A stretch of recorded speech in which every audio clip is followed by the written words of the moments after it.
আজকে যে খাবারটির কথা বলবো, 3 দিন যদি এই খাবারটি খান, 75 বছর বয়সেও আপনার নিজের মধ্যে 25 বছরের অনুভূতি পাবেন, মুক্তি পাবেন দুর্বলতা এবং ক্লান্তি থেকে। তবে আপনাদেরকে হুবহু খাবারটা এভাবে প্রস্তুত করতে হবে যেভাবে আমি দেখাচ্ছি। 2 চামচ খাওয়ার ফলে হাড়ের সংযোগস্থল কখনোই ব্যথা করবে না এবং রাতের ঘুমটা ঠিকঠাক মতো হবে। প্রিয় দর্শক, এই খাবার শরীরে ক্যালসিয়ামের মাত্রা বাড়াবে এবং দুর্বলতা ও ক্লান্তি দূর করবে, এবং আপনি যে অসুস্থতায় ভুগছেন এবং জ্বালা সহ্য করছেন সেটা থেকেও মুক্তি পাবেন ইনশাআল্লাহ। এবং এই খাবারটি নিয়মিত খেলে চেহারায় আলাদা ধরনের একটি উজ্জ্বলতা আসবে। প্রিয় দর্শক, প্রথমে যে উপকরণটির কথা বলবো সেটি হচ্ছে দেশি ছোলা। আমরা অনেকেই এটাকে অবহেলা করি। পুষ্টির কথা বিবেচনায় দেশি ছোলা অনেক উপকারী, কারণ এতে প্রোটিন, কার্বোহাইড্রেট, ক্যালসিয়াম এবং গুরুত্বপূর্ণ বেশ কয়েকটি ভিটামিন রয়েছে, যেগুলো আমাদের হার্ট এবং ব্রেনের জন্য খুবই উপকারী। এর পাশাপাশি এই কাঁচা ছোলার সাথে নিব চীনাবাদাম। আমরা অনেকে নামি দামি খাবার খেলেও চীনাবাদামকে খাদ্য তালিকা থেকে সরিয়ে রাখি।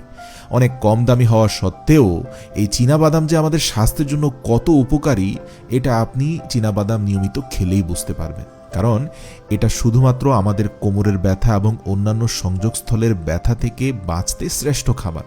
তার পাশাপাশি এটি বাচ্চাদের স্মৃতিশক্তি বাড়াতেও ভীষণ সাহায্য করে। এতে উপস্থিত 6 ধরনের ফ্যাটি অ্যাসিড আমাদের ত্বকে একটা নতুন উজ্জ্বলতা নিয়ে আসে। তো এখানে আপনাকে 1 বাটি চীনাবাদাম নিতে হবে। এরপর আপনাদের যে উপকরণটি এখানে নিতে হবে সেটি হচ্ছে কিশমিশ। সহজ ভাষায় যদি বলা হয় তাহলে কিশমিশ আমাদের শরীর পরিষ্কার করতে সাহায্য করে। তার সাথে সাথে এতে থাকা অ্যান্টিঅক্সিডেন্ট আমাদের ইমিউনিটি পাওয়ার বাড়াতে সাহায্য করে।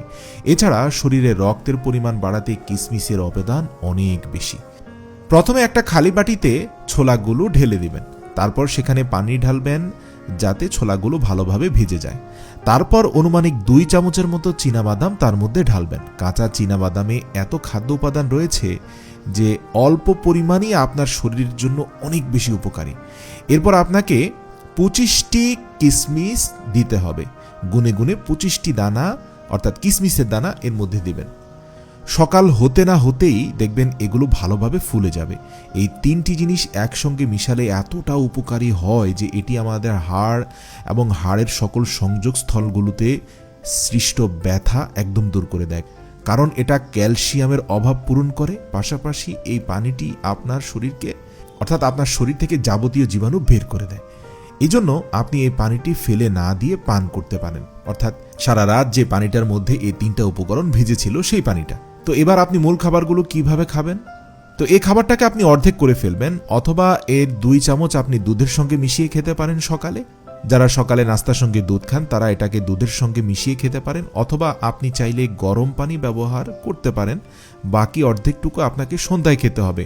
অফিস থেকে আসার পর এটি খাবেন যখন শ্রান্ত ক্লান্ত হয়ে যাবেন। আপনি যে কাজই করেন সারাদিন শ্রান্ত ক্লান্ত হয়ে সন্ধ্যায় বাকি অর্ধেকটা আপনি খাবেন। দুধের সঙ্গে আপনি এই জিনিসটি সঙ্গে সঙ্গে খেতে পারবেন, কিন্তু যারা গরম পানির সঙ্গে এটি খাবেন তারা এটি খাওয়ার আধ ঘন্টা পর গরম পানি খাবেন। প্রথম 3 দিনেই আপনি এর এতটা উপকার দেখতে পাবেন যে অলসতা, ক্লান্তি এবং কাজ থেকে ফিরে আসার পরে শরীর যে জীর্ণশীর্ণ হয়ে যাওয়া, দুর্বলতা তৈরি হওয়া, সেই সমস্যাটাকে কাটিয়ে একদম চাঙ্গা করে দিবে। একটানা 3 দিন এটা গ্রহণের ফলে আপনি দুর্বলতা এবং ক্লান্তি থেকে চমৎকার সজীবতা অনুভব করবেন ইনশাআল্লাহ।